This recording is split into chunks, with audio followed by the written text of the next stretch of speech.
Alright guys, today's video, I think I have a good one queued up for you today. Have a good topic and a good story to go along with it, so I hope you're ready. The story for today is going to be about citizen's arrest, or I guess that's the topic for today. Talking about making a citizen's arrest, when you can make a citizen's arrest, when you can't make a citizen's arrest, and also the way that you should behave while making a citizen's arrest.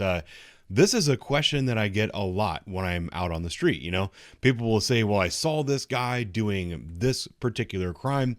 I didn't know if I should do anything, or if I see somebody doing that again, what are my rights? What can I actually do? And that's kind of what we're going to talk about today. Not that we're going to be talking about that today, but we're also going to talk about when a citizen's arrest goes wrong. And I've got a story for you here that we're going to use as an example of when a citizen's arrest goes wrong. So the headline is two arrested after allegedly kidnapping a 13-year-old boy who broke into their Kia in Southwest Columbus. So I'm going to play the news article for you here, or the news clip here in a moment. And then we're going to get into detail about that specific case. But just so I can kind of lay the groundwork and let everybody know what the actual Ohio law, the Ohio Revised Code, the ORC, has to say about citizen's arrest, I have it for you here. It says ORC section 2935.04, when any person may arrest. This is the citizen's arrest section of the Ohio Revised Code. It says when a felony has been committed or there is reasonable ground to believe a felony has been committed, any person without a warrant may arrest another whom he has reasonable cause to believe is guilty of the offense and detain him until a warrant can be obtained. So basically what that means is, in the state of Ohio, if you observe somebody committing a felony, or you believe that the crime they're committing is a felony, you observe that, you're quite certain that they just did this and this is a felony crime, you don't want that person to get away, you can arrest that person, you can detain that person, you can tackle that person, you can hold them and wait for the police to respond. Once the police arrive, they can, put that person in cuffs, put them in the back of the car, go ahead and charge them with a crime based on your witness testimony. Now, I don't know if I want to get too far into the weeds. Yeah, I'm going to save some of the, how much force can you use to arrest somebody and all that. I'm going to save that after you see this particular news story, because I don't want to spoil the story for you. But, when you see that, you think, okay, if a felony has been committed, or you have reasonable grounds to believe a felony has been committed, you can then place that person under arrest. And the story, the headline that I read for you, is two arrested after allegedly kidnapping a 13-year-old boy who broke into their Kia in Southeast Columbus. Now, Kias and Hyundais are cars that are being stolen like mad, especially in the city of Columbus. I think it's across the country, due to these TikTok videos that taught these kids how to steal these vehicles. Stealing a car is a felony. It's a felony crime, felony theft. Attempting to steal a car is also a felony. It's a felony attempt.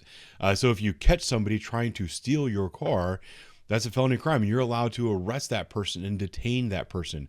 But why did these people get charged with a crime after they did what they thought was following, well, what many people would think is following the law? They just did a citizen's arrest. They saw someone commit a felony, they went ahead and arrested that person. Well, this particular case, there's a little bit more to the story. And in order to tell that story, I'm going to go ahead and let the folks over at 10TV explain it to you. So let's watch the clip, and then we'll be back and we'll talk about it. Two people in Columbus are facing felony charges after police say they kidnapped a 13-year-old boy after allegedly catching him inside their Kia. Police say the suspects forced the boy into their home at gunpoint and demanded $3,000 from the victim's father in ransom. Carla Rogner joins us live in studio with new details we now know about this case. Carla? Yeah, neighbors tell me there was a huge police presence at the apartment complex, and the SWAT team responded to the kidnapping. The defendants were in court this morning and are each being held on $500,000 bonds. 20-year-old Cece Prack and 21-year-old Zachary Boyd are accused of kidnapping, holding, and threatening to kill a 13-year-old boy who they say broke into their car and damaged their ignition. As Judge People set bond, she commented on the vigilante justice. I understand the minimal record, but we are definitely in the Wild West here with people taking justice into their own hands if the facts are to be believed.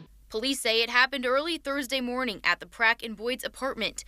The boy told police he was inside Prack's vehicle when he was confronted at gunpoint, assaulted, and forced inside the apartment. Police believe Prack called the boy's father and demanded $3,000 in ransom for the damage to her car. In the same parking lot where this incident happened, we saw a Hyundai parked with its window shattered and ignition torn apart. All right, so what really happened in this case? As you saw in the news clip, this was a little bit more than simply a citizen's arrest. This is where we get into the conversation that I have with people when they ask me, okay, if I see somebody doing one of these crimes, what do I do? And here's what I tell them. I said, you know what? If you see somebody committing a felony, you are allowed to detain that person. You can you can go up and tell that person to stop. If they agree to stand there, that's fine. If they try to run, you're allowed to use a reasonable amount of force in order to detain and stop that person. If while doing that, you need to defend yourself, you are also allowed to defend yourself. And that's where people say, well, am I allowed to come out with my gun and put somebody in arrest? And this is where the conversation turns into what is reasonable. And the way I usually communicate this to people is I just tell them, listen, we all know what's reasonable and what's not reasonable. We all know that in any given situation, there's a line that you should not cross. I'm not going to sit here and tell you ahead of time where that line is because every situation is different. It's up to you to be a responsible citizen and an adult to, when you're in that situation, given the circumstances that you face, kind of know where that line is. A good story that I tell this story to almost every single person that asks me this question was an incident that I was involved in years ago. I was a relatively young officer, but I remember responding to a call. I think the call was actually about a dude laying on the sidewalk bleeding from everywhere. When I responded to scene, we had medics and everything respond to scene. We find the guy on the sidewalk bleeding, and then a guy comes out of the house and says, that guy just stabbed me, and he shows us a stab wound in his ribs. So then we had to call a second medic. The guy that was on the ground bleeding, I think, appeared to be the worst injured. So the medics started tending to him. Then the second ambulance arrived, and they started tending to the guy that was stabbed. This was a fight over a stolen steak. These two men were roommates. They shared a house together. The man that got stabbed had bought a steak, and the steak probably cost $15, $20 to a lot of people. Spending that amount of money on a steak is a big deal. Getting steak, spending your hard-earned money when you don't have very much money, when you can barely pay your electric and heating bills, that's a big deal to a lot of people. So this guy had a steak, and he was at work. He was looking forward to coming home and eating his steak.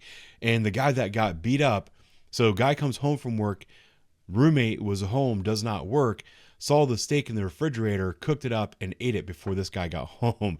So dude comes home from work. He is incredibly pissed off that his roommate ate the steak. I believe he even confronted him in the kitchen where the plate was that he ate the steak on.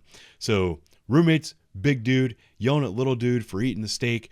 They're having an extremely loud argument about this incident. The dude that ate the steak grabs the steak knife and instinctively stabs his roommate in the ribs.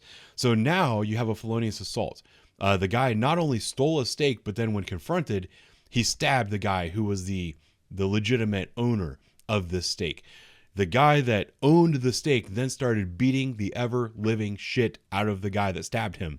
Not only did he beat the crap out of the guy that stabbed him, but either a neighbor or another roommate or whatever, he came down and he joined in on it as well. This apartment, it's on a little bit of a hill. You have to walk up a couple steps, and then it levels out, and then you have to walk up a couple steps. They took him outside. They threw him off of the porch. He landed on the sidewalk with a thud. They then went out and grabbed him again, threw him off of those steps onto the sidewalk, onto the street. And then I think the guy that got stabbed also called 911, but that didn't filter down to me before I got there. So we had a felonious assault. Dude stabs dude with a steak knife. Then we had a citizen's arrest or a detain or an act of self-defense. The guy got stabbed. He beat the crap out of the guy that stabbed him. That's perfectly okay. Then you get to the point where roommate comes down, starts beating on him. They throw him off the steps, and then they throw him off the steps again. Luckily, the guy that stole the steak, that got beat up really bad, his injuries were not actually severe. So they did not amount to like serious physical harm or physical harm that was going to be, what's the word I'm looking for, like permanent disfigurement or something like that. They beat him up really good, and he was in a lot of pain, but he wasn't going to die. He wasn't in danger of dying. But when I was talking to the detectives about it, they were actually on the fence about possibly charging them both. I think the only reason that they didn't is because the guy that owned the steak that got stabbed, he actually had a punctured lung. So they were able to use the severity of his injury to justify the injuries that the other man sustained. But I tell that story to people as a cautionary tale because the guy who owned the steak that beat up his roommate was almost charged. And I think it's fair to say that there's a lot of detectives, given that same situation, would have charged both parties. So, you know, there is a line. You have to know where that line is. And it's your job as an adult to know, you know, what that line is. You can do a citizen's arrest, but don't cross that line. This particular story, I know I went on a tangent there, but this is one where these people went across the line as well. You know, they caught somebody breaking into their car. They detained that person. That's all fine and good. You can grab onto him, put him on the ground, sit on him, you know, do anything that you need to do within reason, anything that's reasonable to detain him. Then you call the police. The police arrive, put him in cuffs, put him in their cruiser. They get your statement. They arrest this person. Unfortunately, that's not what these two people did. They found him in their car. They went out with a gun, ordered him into their apartment. I think it said that they roughed him up a little bit. They threatened to kill him. They had him call his dad, and they said, your dad's going to give us $3,000 or we're going to kill you. You know, they turned his felony attempt into an actual felony where they actually kidnapped him. It's one of the worst things about this news organization's webpage is the videos start automatically. But they actually kidnapped him and held him for ransom, which is not something that you're allowed to do. And for that, they were arrested, they were charged with kidnapping, and they're being held on $500,000 bond. That is kind of like the moral of that story, right? You can do a citizen's arrest, but you have to kind of know where that line is, and you cannot commit further felonies while performing that arrest, if that makes any sense. Now, there's a second part of this video that I want to play for you here. This is actually going to be a statement from the city attorney. It's the city attorney in the city of Columbus. He decided to make a statement on this, and I think that that's something worth talking about as well. So I'm going to play that statement for you here, and then I'm going to come back and talk about it. Don't take justice into your own hands. But I do think it's evidence and a reflection of the frustration that people have, that they want to be able to maintain their livelihood and pay their bills, and they know that may not be able to happen if your car's stolen. City Attorney Zach Klein says the city's lawsuit against Kia and Hyundai is still ongoing. The brands represented more than half of the stolen cars in the city in 2023. I think folks are frustrated, and I think that's one of the main reasons why Kia and Hyundai need to step up to the plate and put the technology in to fix some of the old cars, but also open their pocketbook and repay taxpayer dollars so that police can focus on violent crime in our community and not worry about going after the significant rise in stealing car thieves of Kia and Hyundai. All right, I'm going to go ahead and leave his face in the background here behind me. This is City of Columbus City Attorney Zach Klein. And this is the part where, you know, things kind of go off the rails as far as this story is concerned with me, because the city attorney he's saying, you know, what he's saying is true. You know, you can't take justice into your own hands, and people are frustrated and all this. But the frustration that he's saying people are feeling, he's attributing to the wrong source. The reason that stories like this happen, and I'll bring them back up. Oh, it won't give me their, hang on. So the reason that stories like this exist, the reason that stuff like this happens, yes, people are frustrated. They're very frustrated that their cars are being stolen. But the reason that they go to this extent where they basically they literally kidnapped the kid, held him for ransom, demanded that his father come and pay them $3,000 before they release his kid, or they might go ahead and kill him. The reason they're doing that is because they're tired of seeing these cars being stolen, and they're tired of nothing being done about it. One of the main reasons that nothing is being done about it is because of people like City Attorney Zach Klein. You know, these are the people that are out there pushing for what they call police reform, because they say, look, property crimes are just property crimes. People are committing property crimes because they're hungry, because they're economically disadvantaged. They're just trying to feed their families. You know, these people don't need prison time. They need help. That's exactly what people like City Attorney Zach Klein have been saying. And because of all of those people making a push for all of these things, people are not being held accountable for stealing cars. If you steal a car, you should do some jail time. You should be taken off the street, particularly with these juveniles and the juvenile judges and the juvenile justice system. The system is not holding these people accountable. Citizens like these two citizens are seeing that. They're saying, you know what, if I call the police, nothing is going to happen to them. So I'm going to go ahead and take the law into my own hands. I need to be the one that teaches these people a lesson.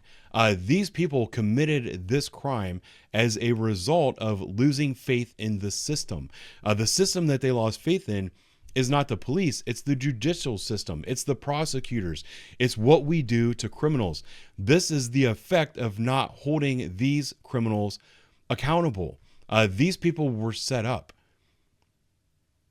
In a very large degree, these people are the victim in this situation. Their neighborhood is the victim in this situation. The news story that I played for you while they were on scene talking about what happened to these people, there was another Hyundai right around the corner of them with all the windows smashed out and the ignition damaged. I guarantee the person that committed that crime has done it many, many times, and they've probably been caught several times and nothing has happened to them. In order to stop criminals or crimes like this from occurring, where two people are literally kidnapping somebody and holding them for ransom because they've committed a crime, you have to restore faith in the justice system. The community does not have any faith in that system. And when the city attorney, Zach Klein, comes out there and says, that's why we need to hold Kia and Hyundai accountable. No, that's bullshit. All he wants is money. All he fucking cares about is money. He's a spineless, pathetic, weak piece of shit.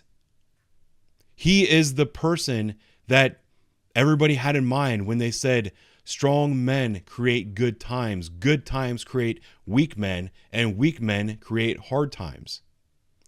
These are the hard times.